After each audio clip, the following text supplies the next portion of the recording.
What's gone wrong, to try to cut to the chase, is that we have been given the impression, time and time again, that this massive document, huge amounts of work, lots of computing power, expensive software, experts, consultations galore, about 7 or 8 appendices, massive methodology, it's a piece of work. It's taken months to get right through all the detail. Everybody thinks that it tests and figures out what is the lowest cost pathway. I think there is some experiment here which actually tests, are we better off with renewables? Do we need some more coal? Do we need some more gas? Do we need some more nuclear? There is that assumption this document has done some meaningful comparison between alternatives and says, look, we've found the winner. It's all renewables. We can get to 90+%, 98%. In fact, it hasn't done that. And this is, I think, a scandal, an absolute scandal, and the key to us being so badly misled.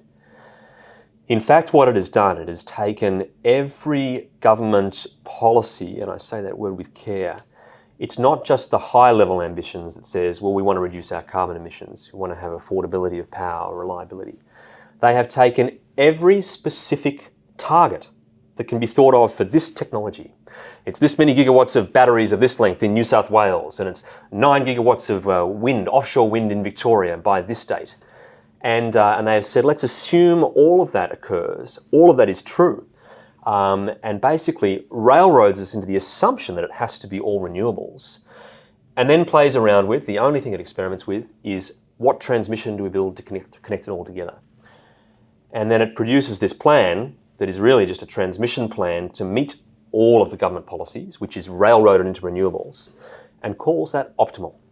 It's called the optimal development path. And every year, or every 2 years, it comes out with great fanfare and says, hooray, we have found the least cost path to reliable energy, and the answer is it's renewables, firmed by gas and connected with transmission, and they mention distribution now, and this is the least cost path. The reality is they didn't test any alternative except doing it with less transmission. And so we've been told so many times that this is okay, this has been tested. The experts are on our side, when in fact the experts did no such experiment.